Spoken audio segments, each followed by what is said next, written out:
I said relationships are going to be the currency of the future. They're the currency of the now. And they've been the currency of the past 15, 20 years, probably forever within the insurance space. People that are selling to agents and brokers, not a lot's changed in that area. Cold calling, events, things like that, relationships, podcasts, those types of things are still just as effective as they ever been. Are the conversion rates a little bit lower? Of course. Conversion rates are a little bit lower across the board, but it's still effective.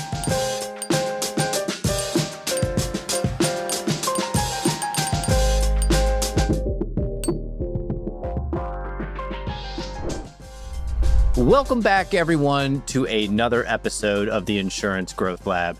I'm your host, Callan Harrington, and for today, it's just going to be me. Now, I recently had the chance to speak at the insurtech New York Education Day event. This is an event that they put on every year as part of their insurtech match program, and I think it's an absolute great group of founders.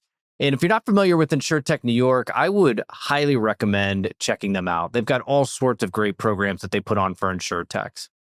Now, to add a little context, the majority of the founders in the room founded insurtech companies that have built products that either support insurance carriers or insurance brokers. Now, the year before, I was asked to give a presentation on building a scalable sales team. I broke this down by stage of business. So we broke it down from 0 to 1 million, 1 to 10 million, and 10 plus million. When I spoke to the insurtech New York team this year, they asked if I can come and essentially deliver that exact presentation. And honestly, there is nothing easier than delivering the exact same presentation that you've already delivered. But since I seem to be completely addicted to taking the most painful route possible in my life, I said, nah, it's probably not going to work. Because although many things still ring very true from a sales and go-to-market perspective, with AI, many things are changing rapidly. For one, if you're thinking about it as sales or marketing or customer success, you're likely going to get left behind. You have to look at this from a complete go-to-market perspective because all of it is blending together right now. So for today, I'm going to walk you through 3 things, and this is exactly the presentation that I gave. First, we'll start with the pieces from the 2024 presentation that I still believe hold true today. And the reality is that's a lot of it. Next, we're going to dive into what's already changed in 2025. And we'll finish off with some of my future go-to-market predictions just in general. And I would say for these, think the next 2 to 5 years. All right, so let's dive in. First, I want to talk about what's still largely the same and briefly talk about some of those benchmarks and stage gates from a sales and revenue perspective. For context, this is largely focused on B2B. And I'm going to tailor my answers to the insurance space as much as possible. These benchmarks came from both my own experience and just doing a ton of research, both now and over the years, from experts within the startup community. Starting at the 0 to 1 million stage, from a sales perspective, this is where the founder proves it's possible. The biggest things here are twofold. 1, proving product market fit. And 2, adding those first couple of sales reps. One of the questions, and I promise you, I've gotten this question a million times, is when do I hire my first sales reps? And I think this comes down to 3 things. First, as the founder, you've created and documented a repeatable sales motion. This doesn't have to be perfect. And in a perfect world, those first sales reps will be very entrepreneurial. They're going to look different. Those first 2 sales reps are going to look different from reps 2 through 100, almost guaranteed. And many of those first couple sales reps are likely going to end up founders in their own right. But they still need something to work off of. The easiest way that you can do this is just record your sales calls. Take the transcripts from those calls, put them into ChatGPT, and have it build you an initial sales process. Honestly, with AI, there really is no excuse not to have this in place before they start. So that's the first thing. Second, you have now closed 10 to 20 deals as a founder. SMB deals will be on the high end of that. Mid-market deals will be on the low end. And honestly, enterprise is probably going to fall somewhere between probably 5 to 10. And really, the moral of the story is this. Hitting those numbers proves that your product can be sold in a repeatable fashion. This isn't just a founder, having a couple of these early adopters that jump on. You've shown that you can do this over and over again. And the last thing is you're achieving about a 15 to 30% close rate from a demo that's been held. One of the biggest mistakes that happens is that a founder either doesn't want to do sales or feels they are better off getting a talented salesperson early so they can focus on other things. Honestly, that rationality makes total sense on paper.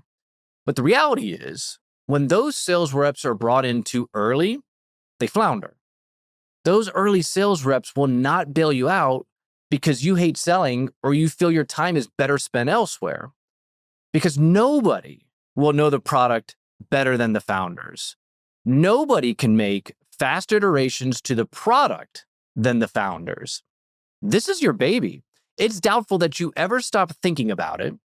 And it's why you need to get it to a place where other people can come in and sell it.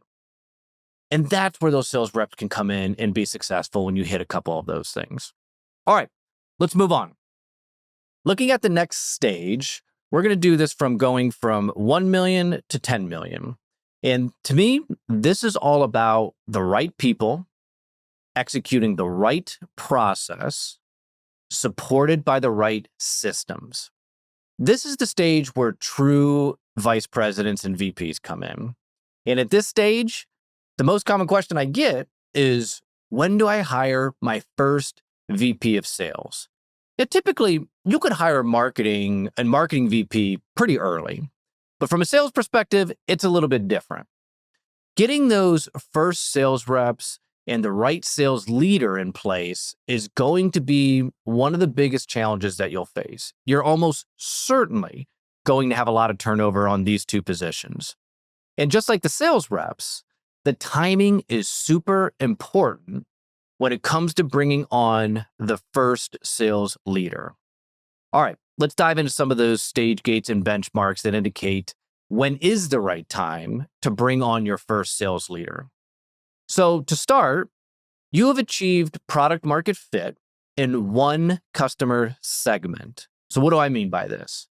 Winning by Design has a great graph on this.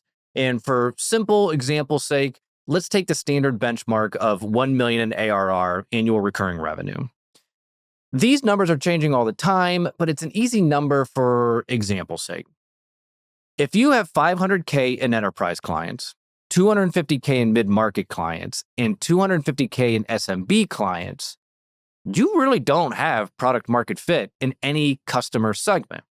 That 1 million needs to be in one of those customer segments.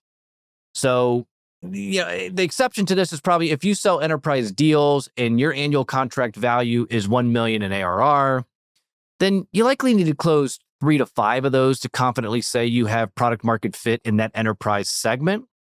And because here's the reality when it comes to product market fit. A great VP of sales is a catalyst. They throw fuel on the fire.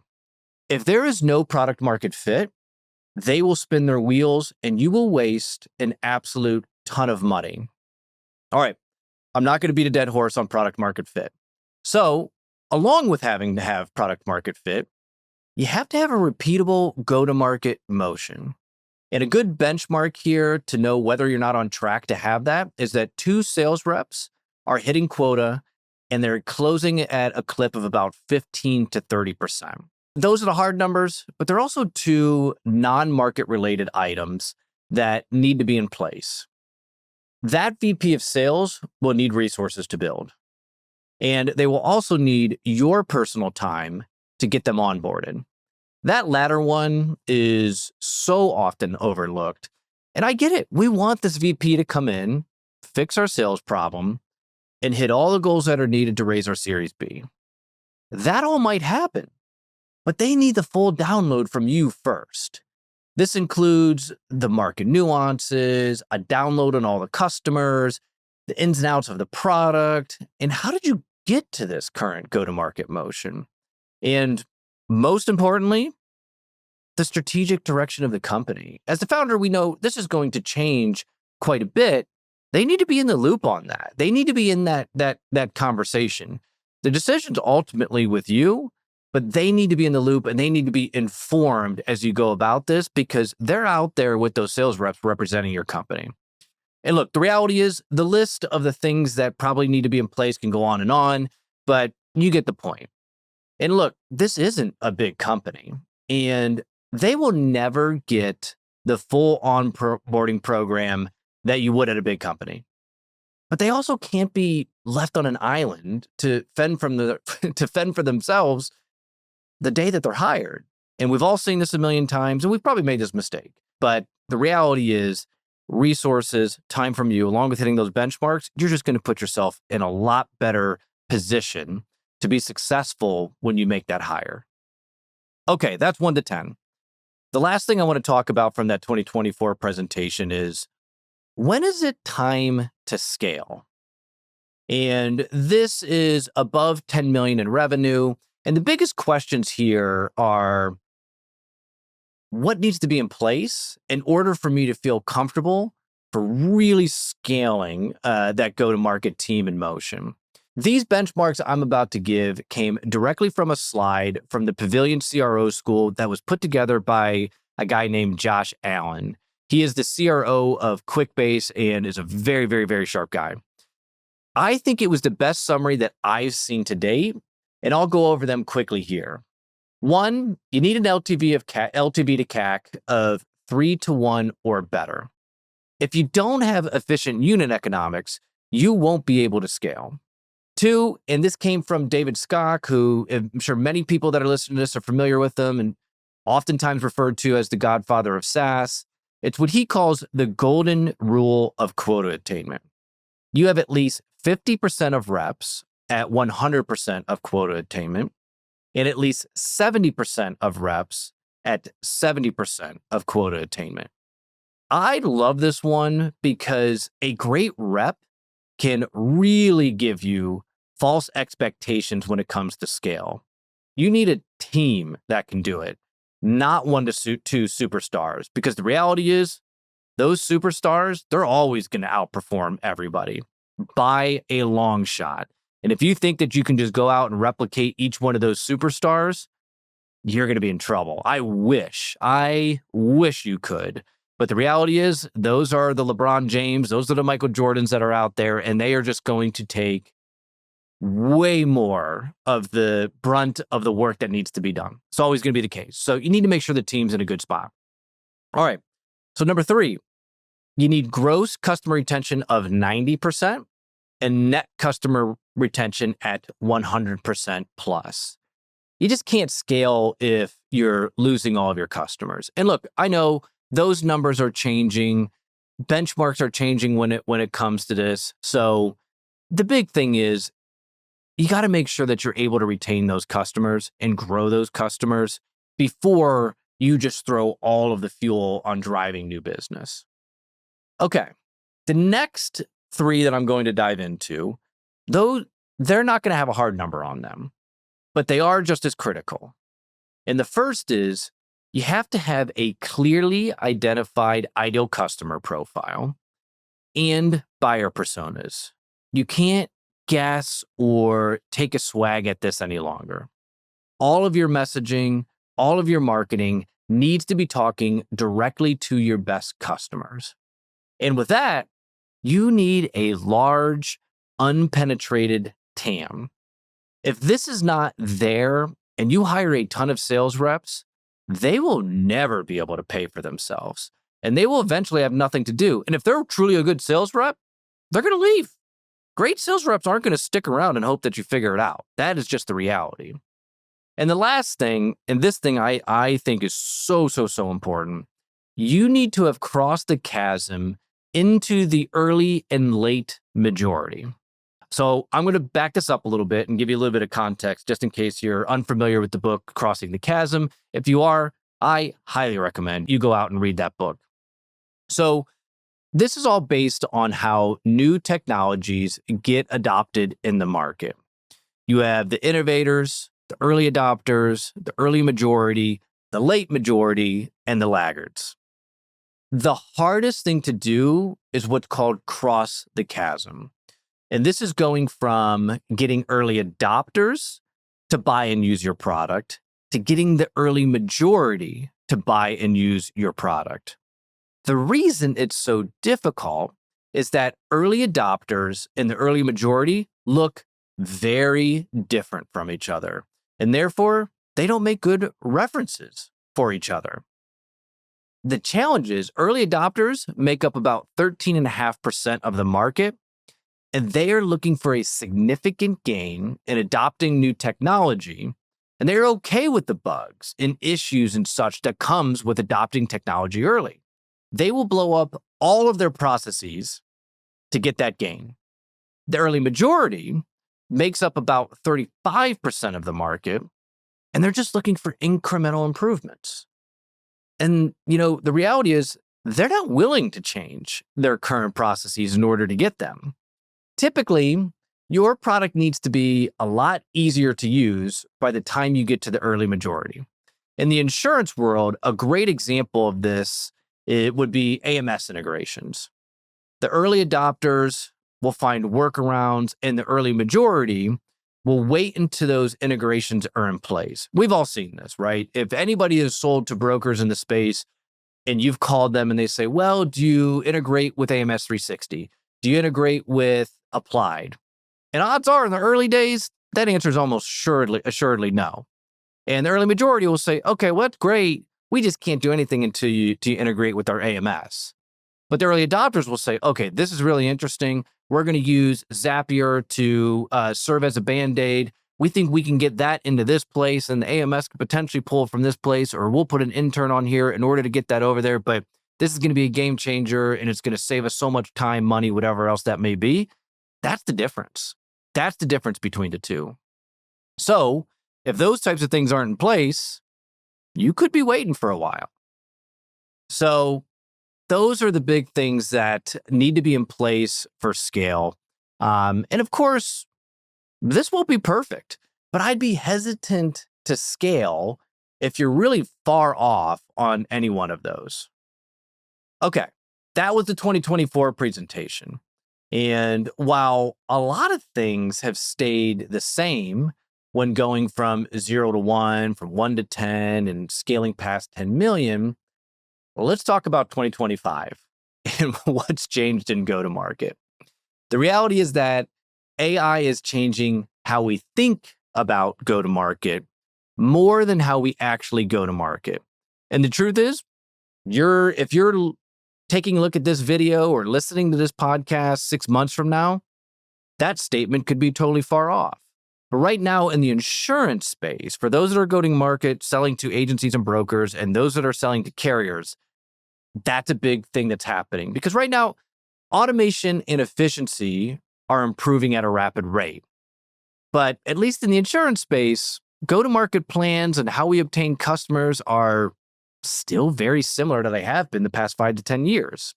So it's more about the things we need to start thinking about than it is going in and just ripping everything apart.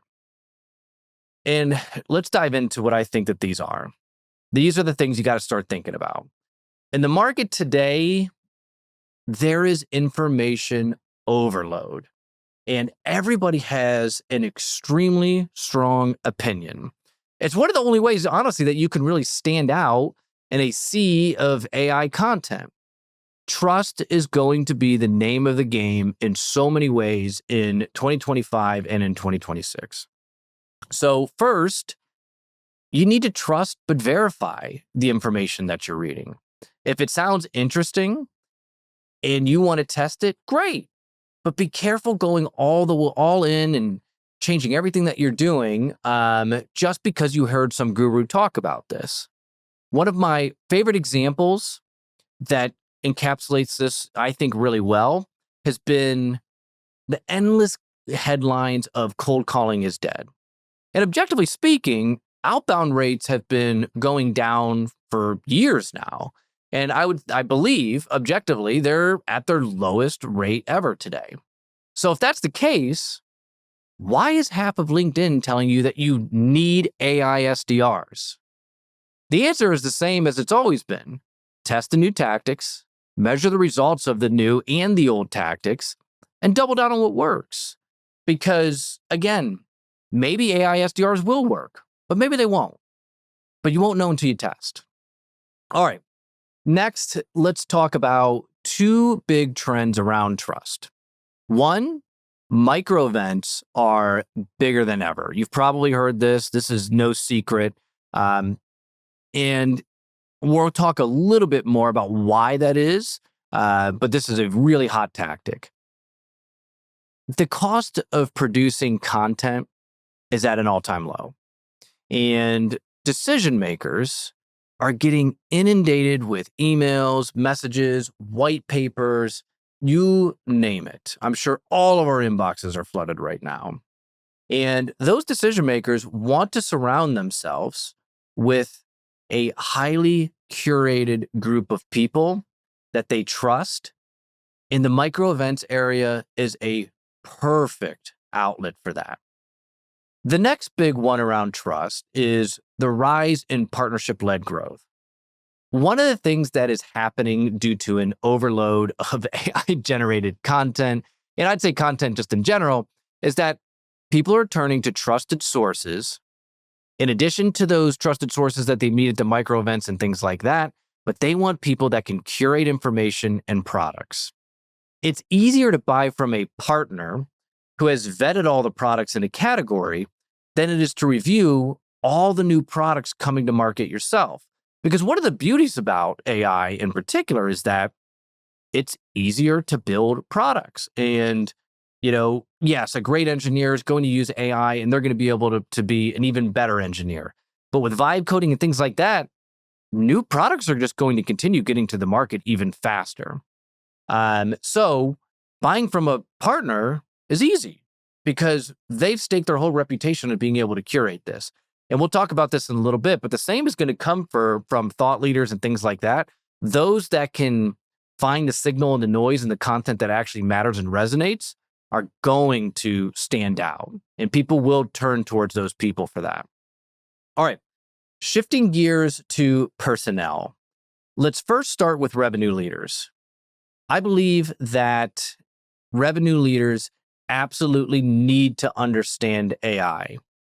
They don't have to be absolute experts, but they need to have a really, really strong handle on it, and they need to be implementing it into their teams. Does that mean you're going to use agents to automate everything? No, but they have to be able to implement in those teams to start finding those different improvements, because those that are just getting a lot more out of their reps. It's supercharging those sales reps.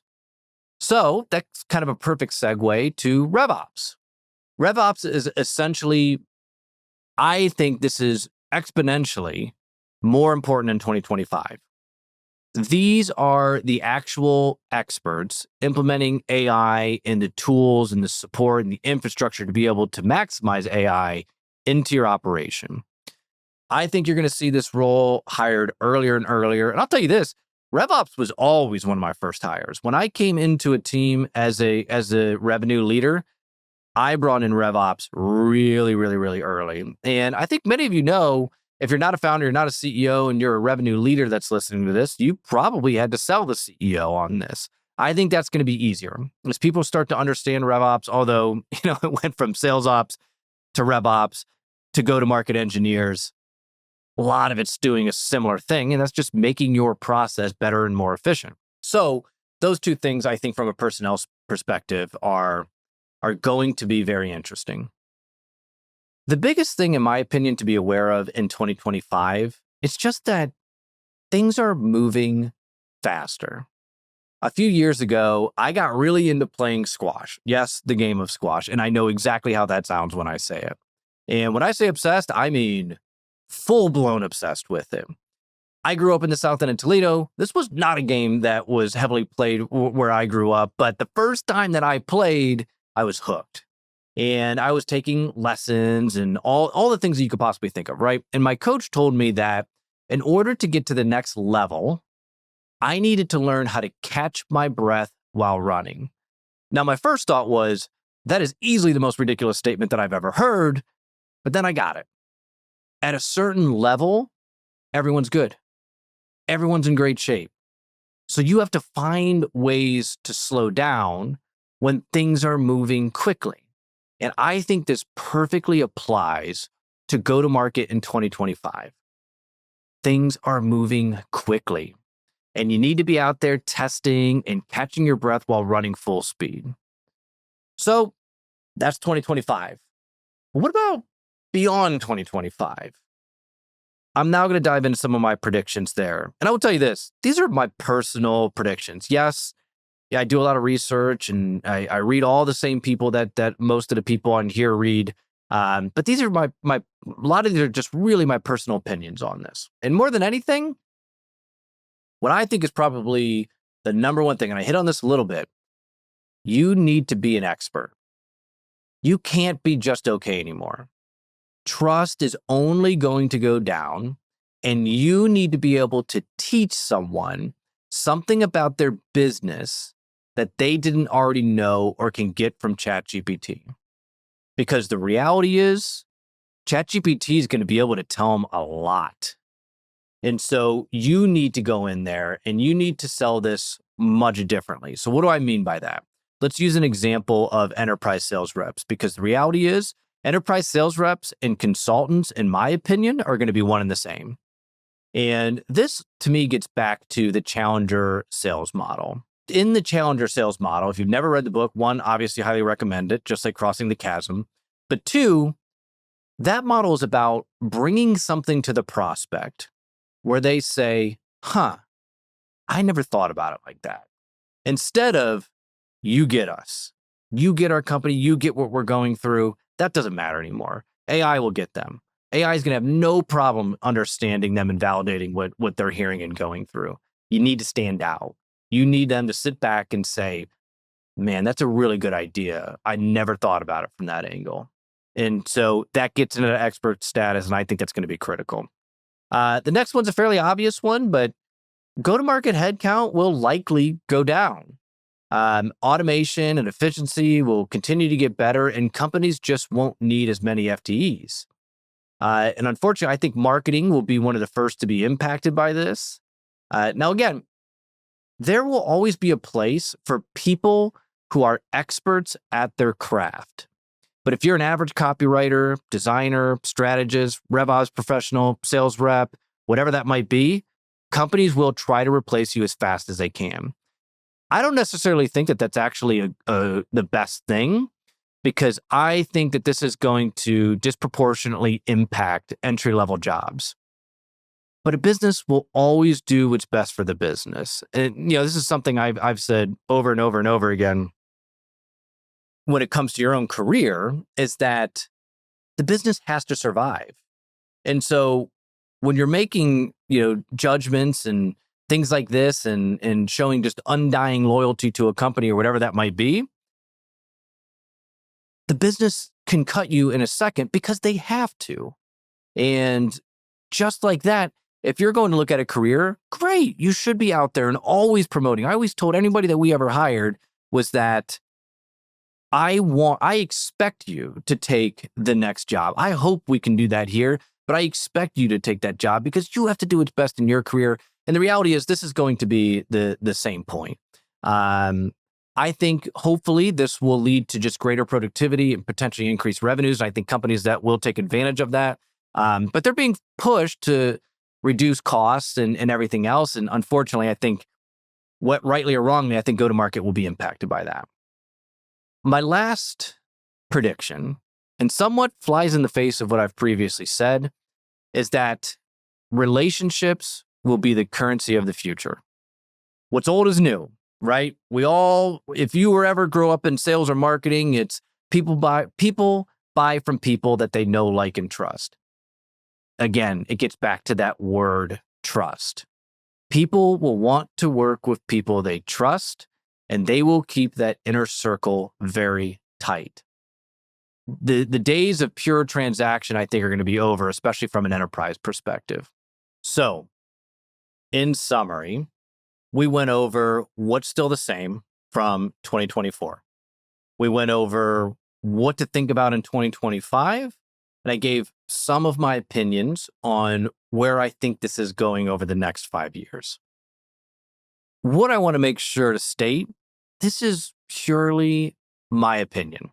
And on a number of things, the truth is I actually hope I'm wrong. And with all that said, in the insurance industry, not a whole lot has changed. Talk with people that are selling to carriers. What are they saying? They're saying the things that are going to be the most effective are hopping on a plane and getting there in person. They're meeting them at events. That's how they're getting in touch with these executives.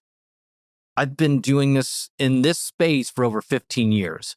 When I first got into this space, I would cold call the trade show list and schedule as many appointments as possible. This is the same. It hasn't changed because big enterprise like that in the insurance space is so relationship driven. I said relationships are going to be the currency of the future. They're the currency of the now. And they've been the currency of the past 15, 20 years, probably forever within the insurance space. People that are selling to agents and brokers, not a lot's changed in that area. Cold calling, events, things like that, relationships, podcasts, those types of things are still just as effective as they ever been. Are the conversion rates a little bit lower? Of course. Conversion rates are a little bit lower across the board, but it's still effective. So if there's one thing that I can say, it's, again, just to hammer this in, test it out, measure it, see how it's performing against the other tactics that you're doing. And then if it's working, great, double down on it. Stop doing something that's less effective to do something that's more effective.